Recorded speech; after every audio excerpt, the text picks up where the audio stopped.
Hey y'all, welcome to Fitting and Homemaking. My name is Sarah, and today we are doing another budget review for my low spend year.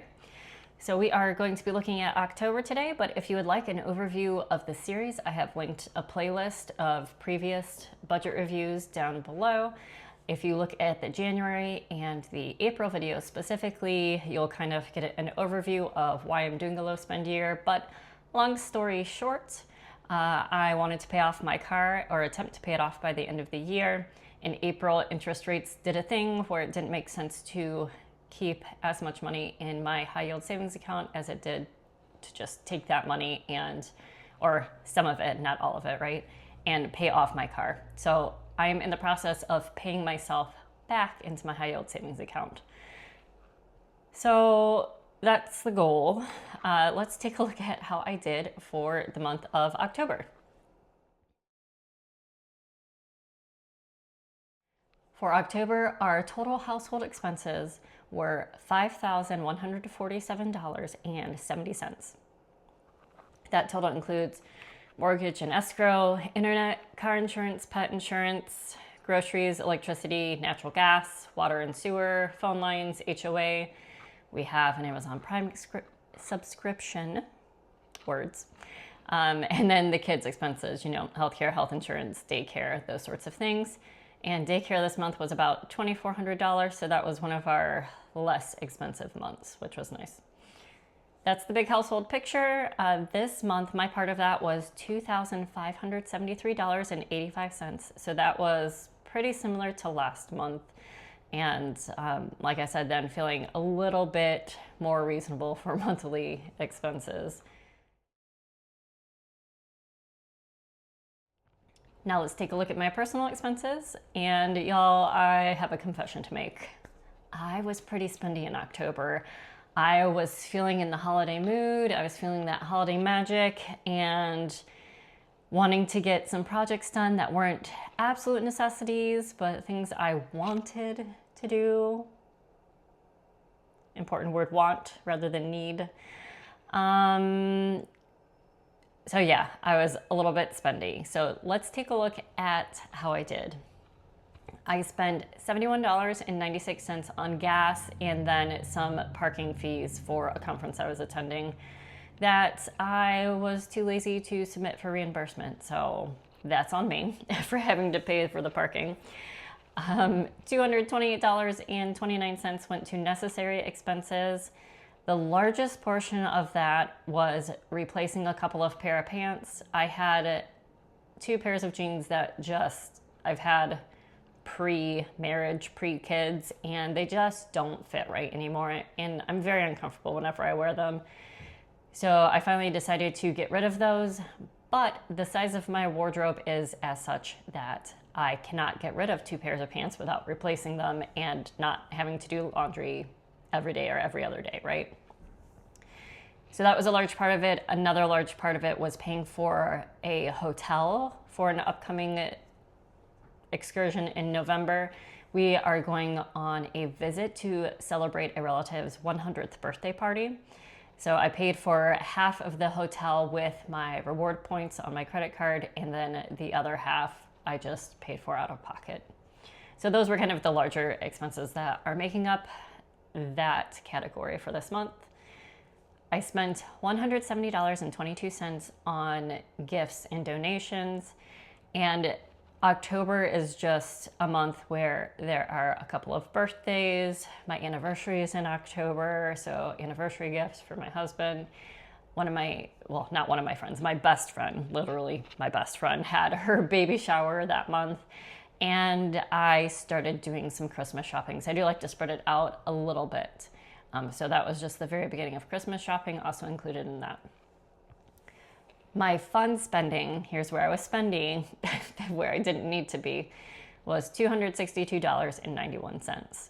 So most of those expenses were going out for meals with friends, which that one is allowed, that's fine.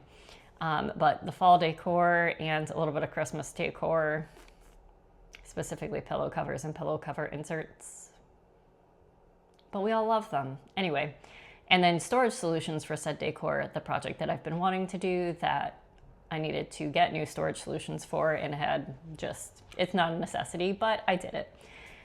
And then we just had more than the usual little treats and activities and excursions that I bought specifically for myself and the kids, because usually those things are on our joint account, but these were things that I unilaterally decided that the kids and I were going to do when I had time with them. So yeah, that was spendy. All of that came together for my personal expenses to $733.38.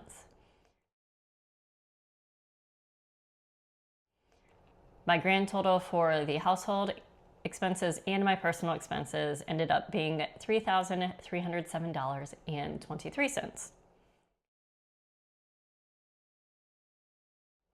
This month, my take-home pay per usual was $3,761.20. And little budget update if you've been following along. I read an article the other day that said that the state legislature is unlikely to reach an agreement on the budget this year. So yeah, in December, my health insurance will get more expensive because they take out January's health insurance fees in December. And so yeah, in December, my paycheck may be going down again, which is not going to feel nice, but it's not going to be by terribly a lot. I think it'll be by like $60 or something like that. Anyhow, my take-home pay this month was $3,761.20. So hopefully I will have another month of that, and then we will deal with that when it happens.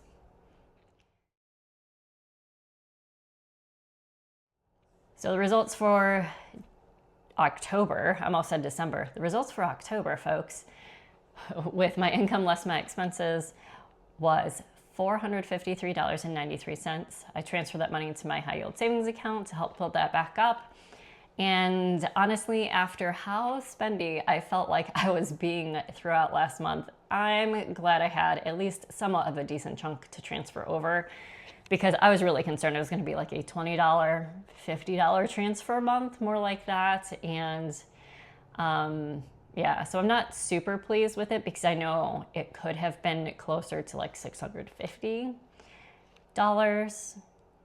or if I just lived with wearing uncomfortable clothes all the time, like even more than that.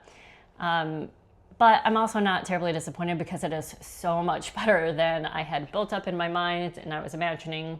And honestly, I put off doing this video and doing my budget for last month because I thought it was going to be way worse than it was. So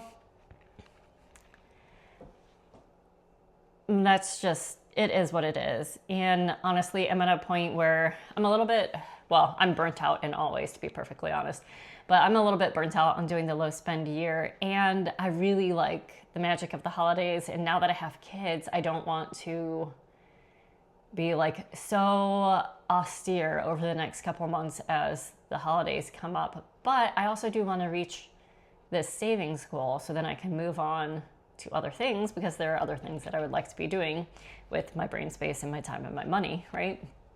But there were times in the past when I was at the point where I had to budget incredibly stringently. Like, I'm at the grocery store comparing which rice bag is cheaper.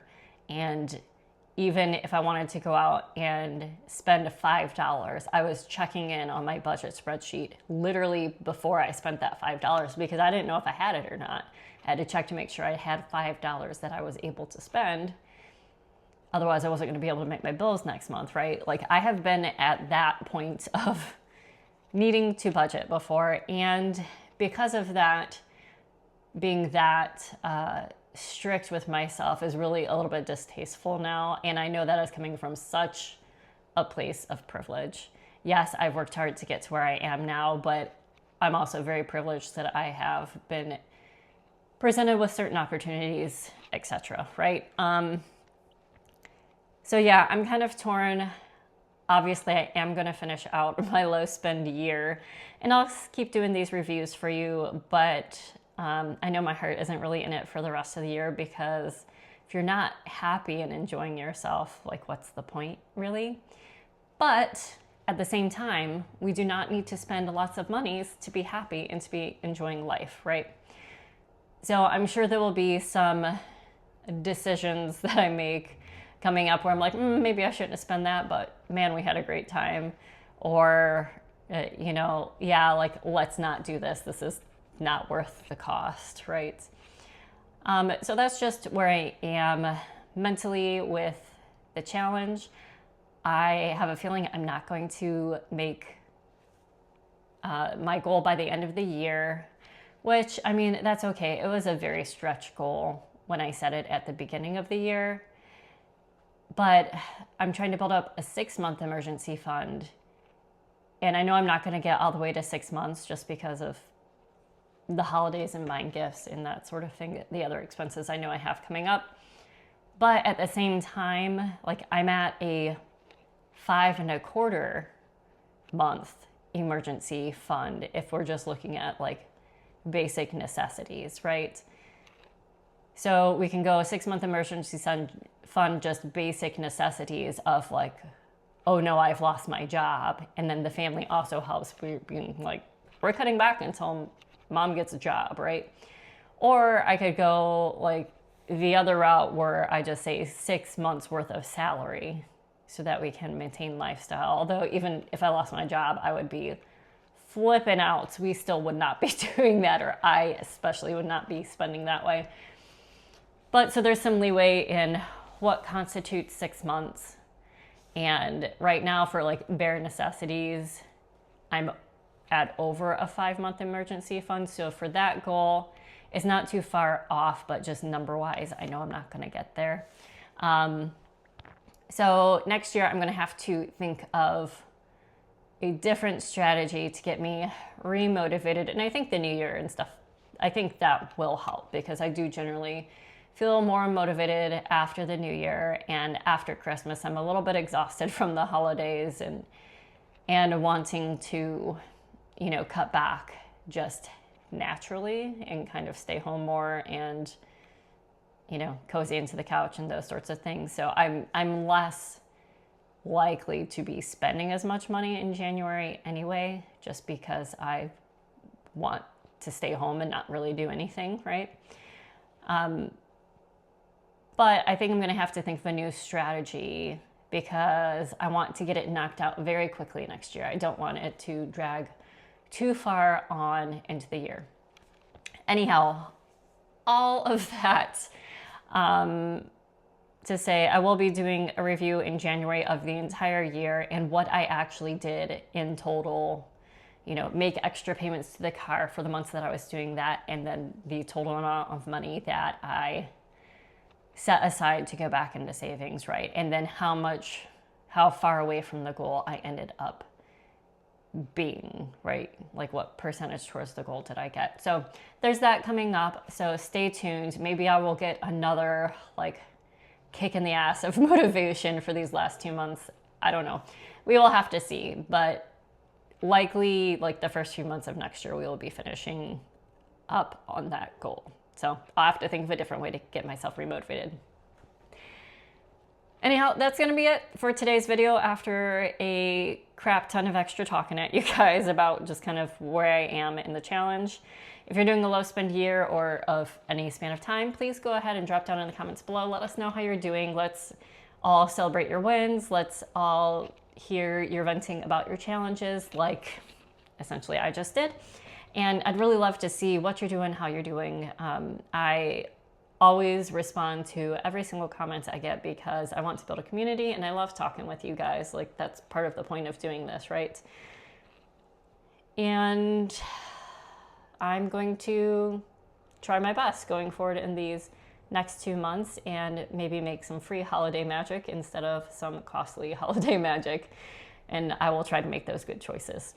So thank you so much for watching to the end. I hope you will continue on this journey with me. Please like and subscribe and hit the notification bell if you haven't done that already. I know there are a large percentage of my viewers who are not subscribed, so looking at you, please subscribe. It would really help me out. And I will see you the next time. Bye.